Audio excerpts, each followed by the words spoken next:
I suddenly felt a strong urge to go to my own apartment, like a moth drawn to light. Everything would be okay and I would have my answers, if only I could reach my room. I went down the hall carefully, glancing behind every few seconds.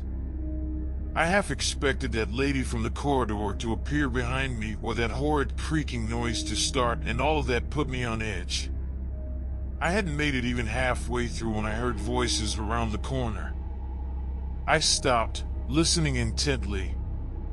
It sounded like a man and woman were having a casual conversation, but I couldn't make out what they were saying.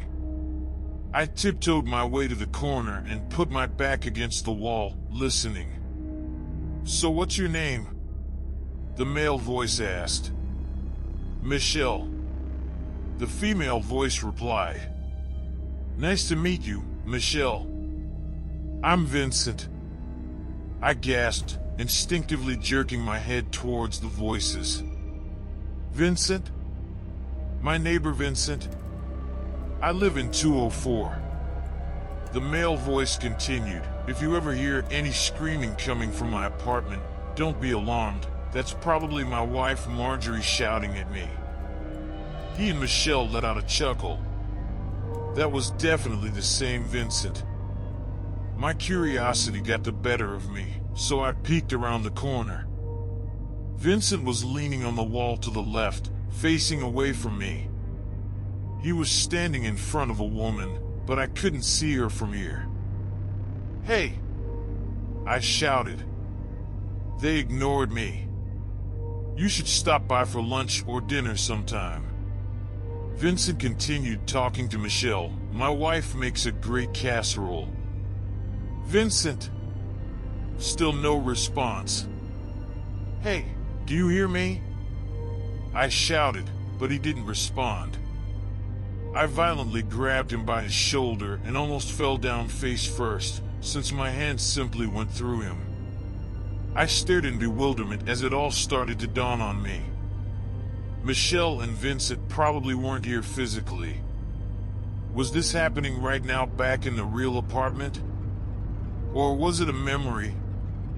"Thanks, Vincent," Michelle responded. I looked at her for the first time now. A young woman with blonde hair and green eyes, probably in her early 20s.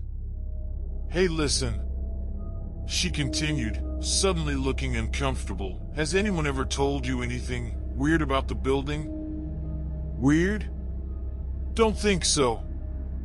Vincent shook his head with a frown. "I don't know the other tenants that much, though." "I see. Why, is something wrong with the apartment?"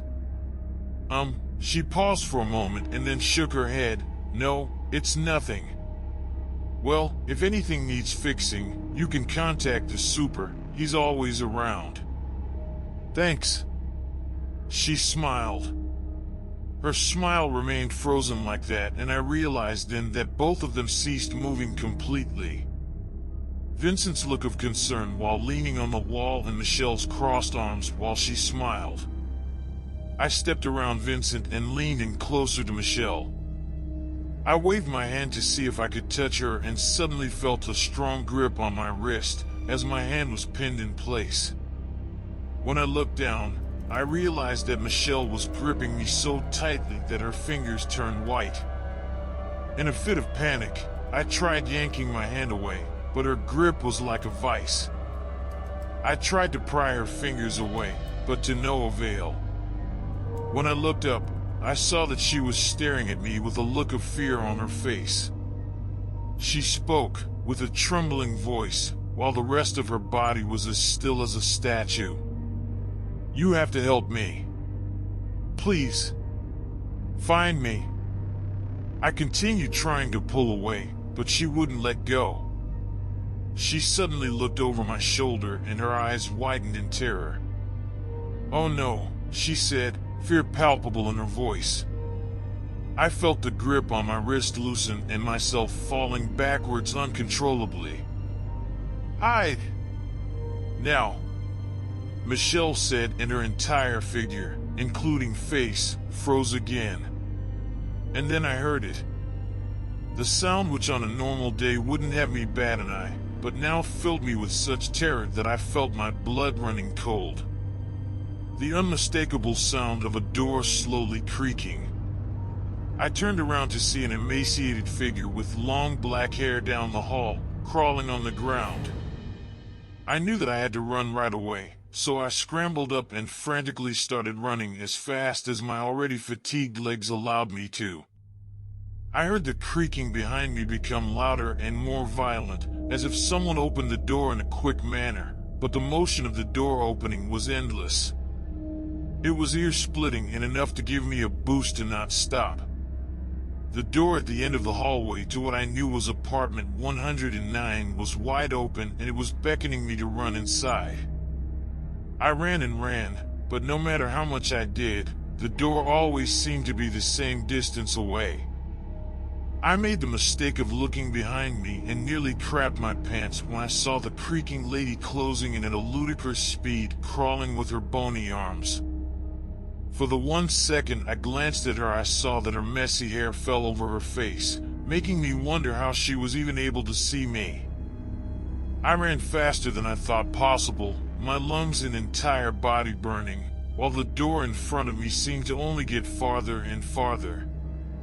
But then suddenly the door got closer at an enormous speed, until I finally reached it and ran inside, turning around and backhanding the door with my fist, effectively shutting it. I was about to put all my weight against the door to prevent that woman from getting in, but before I could do it, she rammed the door, shaking it violently in the process. I stood there and watched as the doorknob rattled aggressively, with the now muffled creaking on the other side. I thought she would get in, but after a few dread-filled moments, all sounds stopped completely. I leaned on my knees, breathing heavily and feeling like I was gonna throw up. Funny place to go jogging. A voice spoke behind me. I turned around to see Martin standing in the dilapidated room, calmly staring at me. "What the hell are you?" I asked between breaths, too confused, tired and scared to demand more firmly. He gave me a look of pity, glancing down at his shoes before looking back at me and saying, "Michelle is expecting you. But I'm afraid she will have to wait until next time. Visiting hours are over. You know where Michelle is? I need to talk to her. Take me to." I stepped towards Martin, but with a swift and elegant motion he raised one hand and pushed me gently. I felt myself falling backwards to the floor. When I rose up, Martin was gone. And not just him. The entire apartment in the state I saw was gone. I was back on the floor of my living room. I jerked my head towards the storage door, which was closed. When I glanced at my watch, I realized it was 5:21 a.m. Did I fall asleep before the door opened and I just had a vivid dream? As I propped myself with my hands to stand up, I noticed something which made me stop and my heart race fast. Something on my right wrist. There were distinctive finger-shaped marks on it. One thing was for sure, though. I had more questions than answers. I knew I had to get out of there and find a new apartment to live in, but I just couldn't. Something was very wrong, and there were people who were potentially in danger. I couldn't just let them go. The question which plagued my mind constantly was, who was Michelle? If she was the previous tenant, then Vincent lied to me about not knowing other tenants. I had to talk to him. But I couldn't just barge in at 6 a.m., demanding to know who Michelle was, so instead I decided the best approach would be coming for lunch and starting a casual conversation with him. Maybe his wife would also shed some light on the whole situation. But first I had to get some rest. I was beyond physically and mentally tired and needed a break. I fell into my bed, feeling like I was going to fall through the softness of it, and stared at the ceiling. It couldn't have been more than a few minutes when I started to feel my eyelids become heavy. For some reason, however, I couldn't relax. There wasn't any particular reason why I couldn't, I just couldn't. I closed my eyes and then shot them open. I thought I heard someone calling my name, so I looked around the room. It must have been my imagination though, since no one was there. I closed my eyes again. Nathan, a soft whisper made me open my eyes again. Despite feeling my heart start to race, I struggled to keep my eyes open. I hazily looked around the room, but no one was there. I relented and closed my eyes again. Nathan, the whisper resounded again, louder and clearer than last time. I opened my eyes once more, still struggling to keep them open despite the clear presence of another person in my room. I wanted to get up, but I couldn't. It's as if my body was just too heavy to even move my head. Nathan, the whisper was directly in my ear now, but I couldn't look.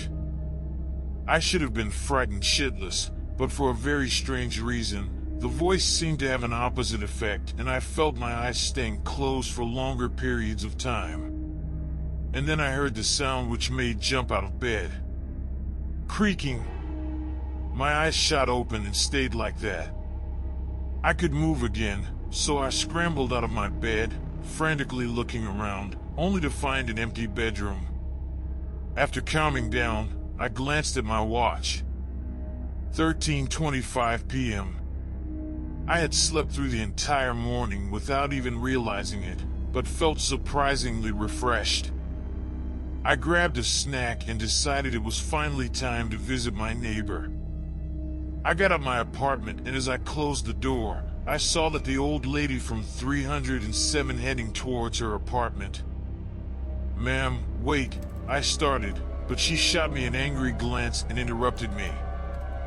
"Stay the hell away from me," she said as she pulled out her keys and turned to the door. "Ma'am, please, I just want to know a few things.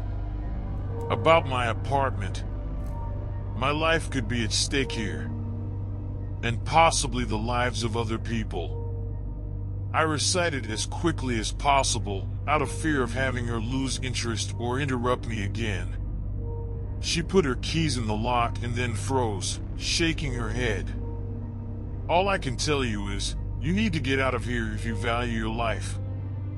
She looked at me with utter seriousness. "That apartment is dangerous." She twisted the keys and unlocked the door with a loud metallic echo. She opened the door, ready to step in. "Wait, why is it dangerous? What do you know about it?" My demands fell on deaf ears as the lady went inside and shut the door in my face yet again. I wanted to call out to her, but ultimately decided not to bother her. Besides, I had to go and talk to Vincent. I ran down the flight of stairs and got to apartment 204. I raised my hand to knock on the door when I saw a piece of paper taped to it. "Gone fishing. Back tomorrow." It said on the paper. I ignored the message, my brain refusing to believe what it was seeing. I knocked 3 times loudly and stepped back. A moment later, I knocked again. No one opened. Of course they didn't. I put my ear against the door, trying to detect any noise. I thought for a moment that I heard someone talking, but then realized the sound was coming from another apartment. Defeated, I went back to my room. I slumped on the couch in the living room, staring at the ominous storage door in front of me. I kept replaying the event from the previous night in my mind. Who was Michelle? The previous tenant? And who the hell was that Martin guy? He seemed so relaxed, despite being in such a predicament. It was as if he couldn't see what I saw, as crazy as it sounded. I glanced at the bruises on my wrist to make sure I wasn't imagining the whole thing. Michelle told me to find her. If I did, maybe she would give me some answers. I remembered feeling a strong urge to go to apartment 304 in that twisted alternate reality, so maybe that's where she was.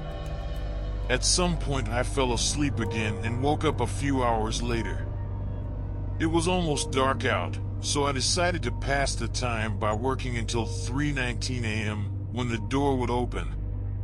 3:19 came, and sure enough, right on cue, the loud creaking ensued and the door opened. I hadn't thought about it up until then, but when the door opened I suddenly remembered the creaking lady. I was scared, yeah, but I knew I had to help Michelle. I contemplated calling the cops, but something told me the door would not open if someone else showed up. Deep down I knew that chaining or walling up the door wouldn't work either. I luckily still had my flashlight from last night, so I grabbed it and strode down the dark corridor without a moment of delay. I focused on where the beam ended in front of me and continued taking large steps to get through the dark place as soon as possible. Not even 5 minutes into my walk I saw the light at the end of the hallway. I ran towards it, expecting to hear that creaking sound any moment.